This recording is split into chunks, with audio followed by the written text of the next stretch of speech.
चलिए next topic देख लेते हैं, अच्छे परीक्षण की विशेषताएं। अच्छा परीक्षण कब अच्छा हो सकता है, इस सारे ए पॉइंट उसके अंतर्गत इंक्लूड रहेंगे तब। जैसे कोई भी कॉम्पिटेटिव का परीक्षा का प्रश्न पत्र का निर्माण होता है, ये सारे पॉइंट को ध्यान में रखा जाता है। यदि ये सारी चीज नहीं है तो वो अच्छा परीक्षण के लिए एक बैलेट पेपर नहीं हो सकता। पहला है इसमें वैधता। वैधता का मतलब वह परीक्षण जिसके लिए बनाया जा रहा है उसी का वह परीक्षण करे। ऐसा नहीं कि हिंदी का पेपर बनाया जा रहा है, प्रश्न गणित का दिया जा रहा है, ये उस परीक्षण के लिए वैध परीक्षण नहीं होगा। जो सिलेबस दिया गया है उसी सिलेबस के अंतर्गत बनाया जाएगा तो वह परीक्षण उसके लिए वैध परीक्षण होगा। जैसे मान लीजिए आपका नेट का पेपर का निर्माण हो रहा है, टेट का पेपर का निर्माण हो रहा है, अब उसमें आउट ऑफ सिलेबस क्वेश्चन पूछे जाते हैं तो वह परीक्षण के लिए वो वैध परीक्षण नहीं होता है। वैधता तभी होगी जिसके लिए वह परीक्षण का निर्माण किया गया है और वह उसी का मूल्यांकन करता है तो वह वैध परीक्षण कहलाता है। नेक्स्ट संतुलन। संतुलन जो परीक्षा प्रश्न पत्र का निर्माण किया जा रहा है उसमें प्रश्न को संतुलित तरीके से रखा जाना चाहिए। प्रश्न को किससे संतुलित तरीके से रखा जाना चाहिए। आपका नेट का पेपर है, 10 सेक्शन है, 10 में 5-5 क्वेश्चन पर सेक्शन से रहना चाहिए, तभी वह परीक्षण वैध परीक्षण कहलाएगा, तभी वह संतुलन के नियम का फॉलो कर रहा है। यदि एक सेक्शन से अधिक क्वेश्चन पूछा गया तो वह सही मूल्यांकन स्टूडेंट का नहीं कर रहा है। नेक्स्ट सक्षमता। उस प्रश्न पत्र के अंतर्गत प्रश्न के अंतर्गत इतनी क्वालिटी रहना चाहिए, इतनी क्वालिटी रहना चाहिए कि जो सक्षम स्टूडेंट है उसको छांट कर अलग कर लेना चाहिए, क्वालिटी युक्त रहना चाहिए। कभी मेमोरी लेवल का क्वेश्चन का निर्माण ही नहीं किया जाना चाहिए, अंडरस्टैंडिंग लेवल और रिफ्लेक्टिव लेवल, ताकि जो स्टूडेंट गहराई से पढ़ा है, अच्छे तरीके से पढ़ा है, वह उसका जवाब दे सकता है।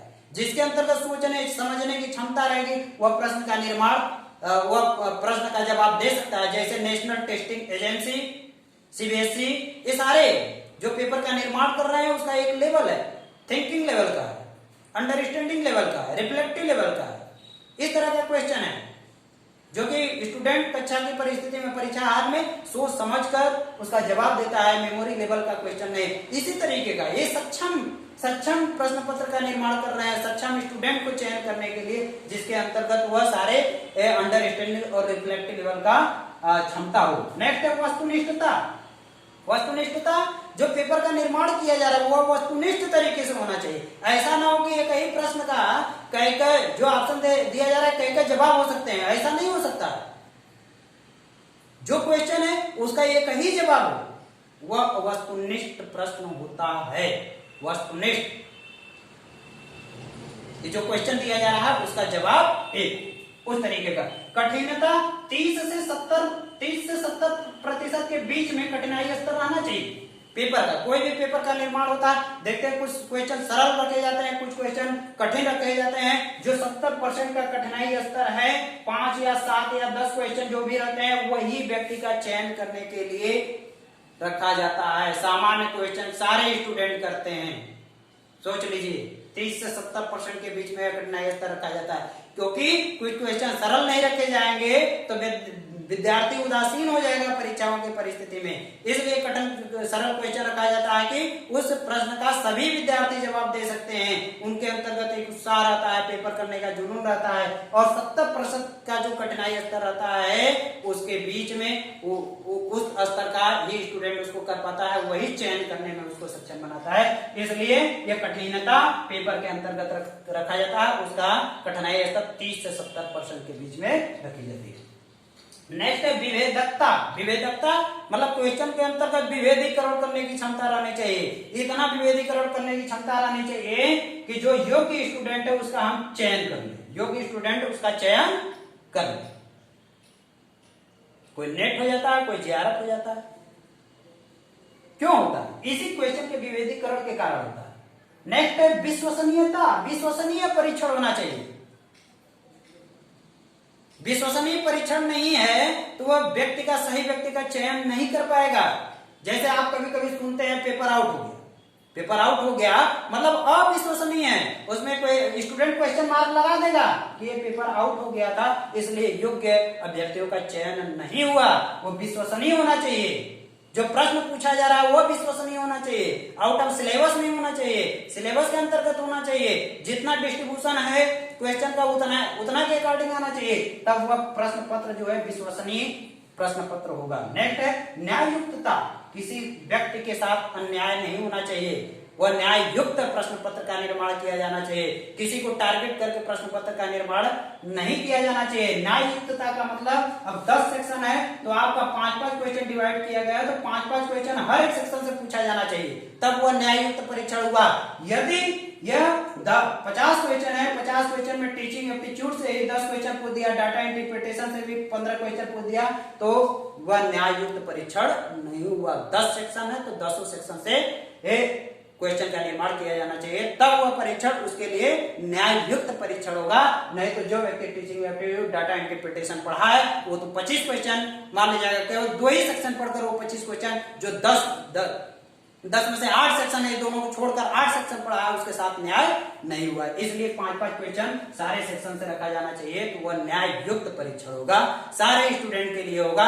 जो 10 सेक्शन पढ़ा है उसके लिए काफी बेनिफिट होगा, क्योंकि परिश्रम वह किया जो 10 सेक्शन पढ़ा, इसलिए न्याय युक्त परीक्षण। गतिशीलता, गतिशीलता पेपर निर्माण करते समय गतिशीलता होना चाहिए। ये 50 क्वेश्चन है 10 सेक्शन से, तो एक क्वेश्चन टीचिंग से रहना चाहिए, एक क्वेश्चन कम्युनिकेशन से होना चाहिए, एक क्वेश्चन हायर एजुकेशन से होना चाहिए, एक क्वेश्चन रीजनिंग से होना चाहिए, एक क्वेश्चन आपका इन्वायरमेंटल से होना चाहिए, फिर उसी तरीके से टीचिंग का आ जाना चाहिए, इन्वायरमेंटल का आ जाना चाहिए, हायर एजुकेशन का आ जाना चाहिए, कम्युनिकेशन का आ जाना चाहिए। इस तरीके से क्वेश्चन की गतिशीलता होनी चाहिए। ऐसा नहीं है कि सीरियल वाइज 5 टू इसका दे दिए, 5 टू इसका दे दिए, 5 टू इसका दे दिए, 5 टू इसका, 10 सेक्शन का क्रमबद्ध तरीके से बना दिए, तो यह गतिशीलता नहीं होती है।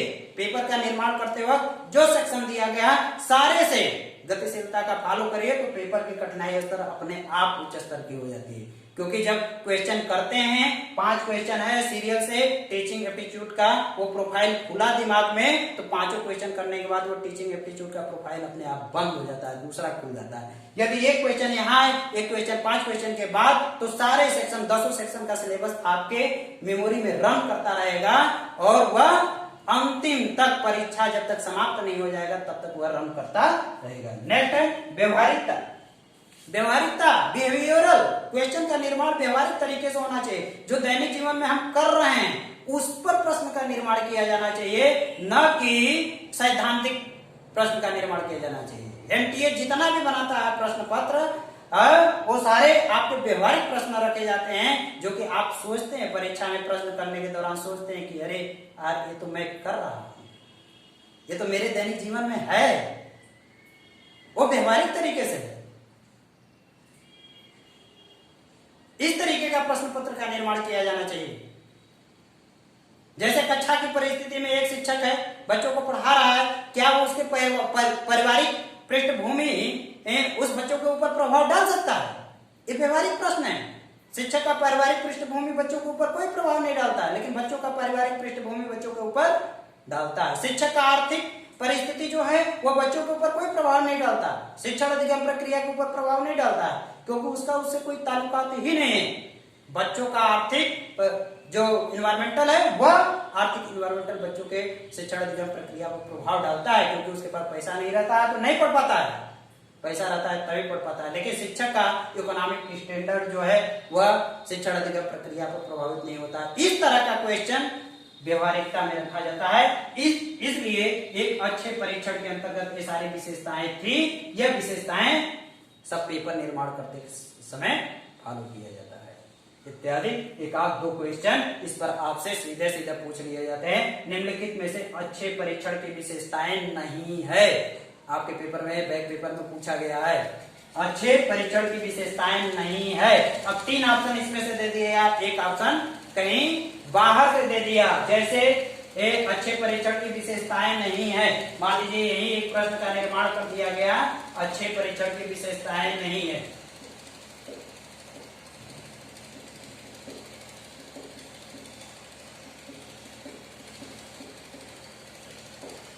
नहीं है।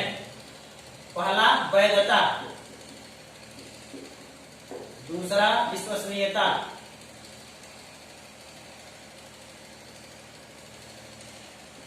नियता, विश्वसनीयता, तीसरा आकलन, चौथा व्यवहारिकता। ठीक, अब देख लीजिए ये सारे हैं 10 पॉइंट आपको याद रहना चाहिए। अब इसमें आकलन क्या है? आकलन मेजरमेंट का पार्ट हो गया। ये अच्छे परीक्षण की विशेषताएं नहीं है, ये सारे अच्छे परीक्षण की विशेषताएं हैं। इस तरीके का क्वेश्चन यहाँ पर निर्माण करके आपसे पूछ लिया जाता है, ये अच्छे परीक्षण की विशेषता। ठीक, थैंक यू।